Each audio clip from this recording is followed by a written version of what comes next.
Hi friends, welcome to cinema ரசிகன். நம்ம இன்னைக்கு மூவி ரிவ்யூல பார்க்க போகிற படம் லேட்டஸ்ட்டாக ரிலீஸ் ஆயிருக்கு தமிழ் படம். படத்தோட நேம் போர். இது ஒரு ட்ராமா மூவி. இந்த படத்தோட ஸ்டோரி அண்ட் ரிவ்யூ பார்க்குறதுக்கு முன்னாடி சினிமா ரசிகன் சேனலுக்கு இப்போ தான் ஃபஸ்ட் டைம் வரீங்கன்னா இந்த வீடியோ ஃபுல்லாக பாருங்கள். மூவி ரிவ்யூ இல்லாமல் வெரைட்டி ஆஃப் கண்டென்ட்டில் நான் வீடியோஸ் போட்டுட்ருக்கேன். அதெல்லாம் என்னோடய பிளேலிஸ்ட்டில் இருக்குது. ஒரு பார்வை, suggested movies, old is gold, இந்தமாரி வெரைட்டி ஆஃப் கண்டென்ட்டில் போட்டுட்ருக்கேன். அது எல்லாத்தையும் என்னோடய பிளேலிஸ்ட்டில் போய் பார்த்தீங்கன்னா நீங்கள் பார்க்கலாம். அந்த வீடியோஸ் எல்லாம் பாருங்கள். பிடிச்சிருந்தால் லைக் பண்ணுங்கள், கமெண்ட் பண்ணுங்கள். அப்படியே சினிமா ரசிகன் சேனலை சப்ஸ்கிரைப் பண்ணுங்கள். கூடவே பக்கத்தில் இருக்க பெல் ஐக்கானை தட்டி விடுங்க. அப்போ தான் நான் போடுற வீடியோஸ் உடனுக்குடன் உங்களை வந்து சேரும். அது மட்டும் இல்லாமல் உங்களோட சின்ன சப்போர்ட்டாக இந்த வீடியோஸ் எல்லாம் உங்களோட ஃப்ரெண்ட்ஸ், ஃபேமிலி மெம்பர்ஸ் எல்லாத்துக்கும் ஷேர் பண்ணுங்கள். உங்களோட சின்ன ஷேரும் எனக்கு ரொம்ப சப்போர்ட்டாக இருக்கும். வாங்க இந்த படத்தோட ஸ்டோரி என்னன்னு பார்ப்போம். இந்த படத்தோட ஸ்டோரி பாண்டிச்சேரியில் இருக்க ஒரு யூனிவர்சிட்டியில் நடக்கிற மாதிரி காட்டுறாங்க. அந்த யூனிவர்சிட்டியில் மெடிக்கலில் ஃபைனல் இயர் பண்ணிகிட்டு இருக்காரு ஒரு ஹீரோ அர்ஜுன் தாஸ். அவர் ஃபைனல் இயர் தீசிஸ் ப்ராப்பராக சப்மிட் பண்ணாதனால நிறைய தடவை அட்டம் ட்ரை பண்ணிட்டு இருக்காரு. எப்படியாவது இந்த டைம் க்ளோஸ் பண்ணி டிகிரி வாங்கிட்டு வெளியில் போயிடலாம் அப்படிங்கிற முடிவோடு இருக்கார். அதே காலேஜில் அவர் கூட படிக்கிற பொண்ணான ஒரு ஹீரோயினை அவர் லவ் பண்ணிட்டு இருக்காரு. இன்னொரு பக்கம் காளிதாஸ் ஜெயராம் அதே யூனிவர்சிட்டியில் மெடிக்கலில் ஃபஸ்ட் இயராக வந்து ஜாயின் பண்ணுறாரு. ஜாயின் பண்ணிட்டு எந்த சீனியர்ஸையும் மதிக்காமல் எல்லாருக்கிட்டையும் ஃபைட் பண்ணிட்டு சுற்றிட்டு இருக்காரு. அவர் ஃபஸ்ட் டைமாக அர்ஜுன் தாஸை பார்க்குறாரு.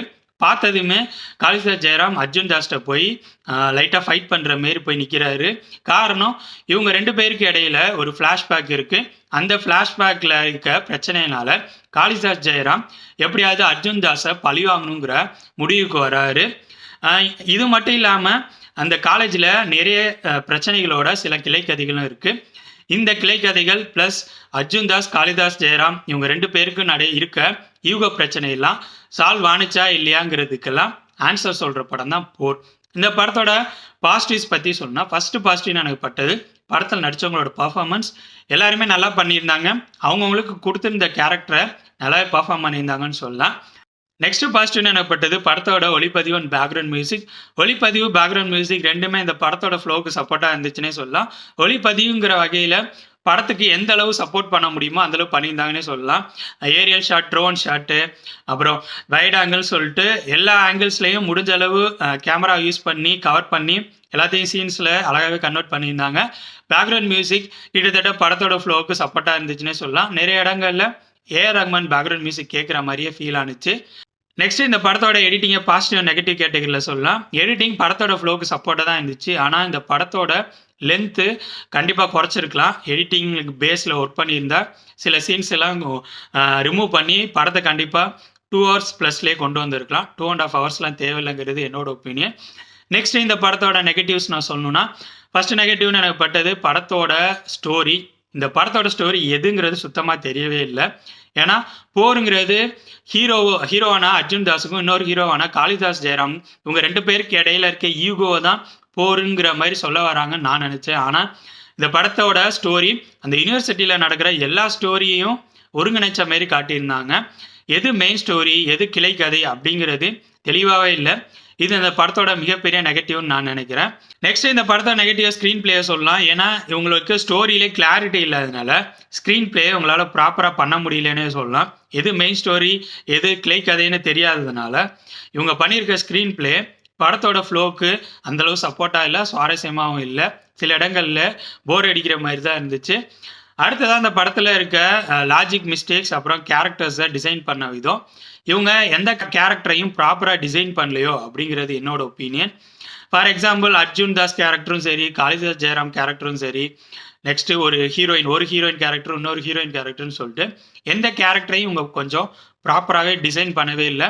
அதனால் அந்த கேரக்டர்ஸோட நம்மளால் அந்தளவு கனெக்ட் ஆகவே முடியல. நெக்ஸ்ட்டு லாஜிக் மிஸ்டேக்ஸ்ன்னு நான் எதை சொல்ல வரேன்னா, இந்த யூனிவர்சிட்டி எந்த உலகத்தில் நடக்குதுன்னு தெரில. இந்த அளவு நடக்குமா அப்படிங்கிறது டவுட்டு தான். ஏன்னா எல்லா பிரச்சனையும் இந்த யூனிவர்சிட்டியில் கொண்டு வராங்க. ஆனால் அதுக்கான ஆக்ஷன்ஸ் அந்த யூனிவர்சிட்டியில் பிரின்சிபல் லெவலில் இருக்கவர் கூட ஆக்ஷன் எடுக்கவே இல்லை. இந்த மாதிரி ஒரு காலேஜில் நடக்குமா என்ன அப்படிங்கிறது தெரியல.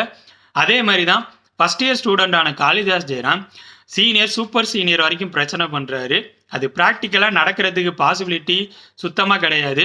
ஓவராலாக சொல்லணும்னா இந்த படத்தை நான் பார்க்குறப்ப மணிரத்னம் ஒரு படத்தை டைரக்ட் பண்ணார்னா எப்படி இருக்குமோ அதே மாதிரி தான் இந்த படம் இருந்துச்சு.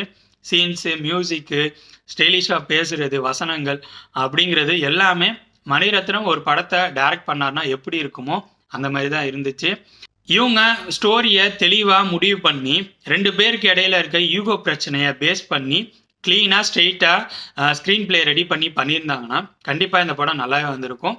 இப்போ என்னை பொறுத்த வரைக்கும் சுமாராக தான் வந்திருக்கு. ஸ்டோரி சொதப்பல்னால ஸ்க்ரீன் பிளேயும் சொதப்பலாயிடுச்சு அப்படிங்கிறது என்னோட ஒப்பீனியன். இந்த ரிவ்யூ ஃபுல்லாக பார்த்துருந்தீங்கன்னா உங்களுக்கு என்ன தோணுதோ அதை முடிவாக எடுத்துக்கோங்க. ஓகே ஃப்ரெண்ட்ஸ், இந்த வீடியோ உங்களுக்கு பிடிச்சிருக்கும்னு நினைக்கிறேன். தேங்க்ஸ் ஃபார் வாட்சிங். இந்த வீடியோ பிடிச்சிருந்தா லைக் பண்ணுங்கள், கமெண்ட் பண்ணுங்கள், ஷேர் பண்ணுங்கள். அப்படியே சினிமா ரசிகன் சேனலை சப்ஸ்கிரைப் பண்ணுங்கள். கூடவே பக்கத்தில் இருக்க பெல் ஐக்கானையும் கிளிக் பண்ணுங்கள். அப்போ தான் நம்ம போடுற வீடியோஸ் உடனுக்குடன் உங்களுக்கு வந்து சேரும். தேங்க்யூ.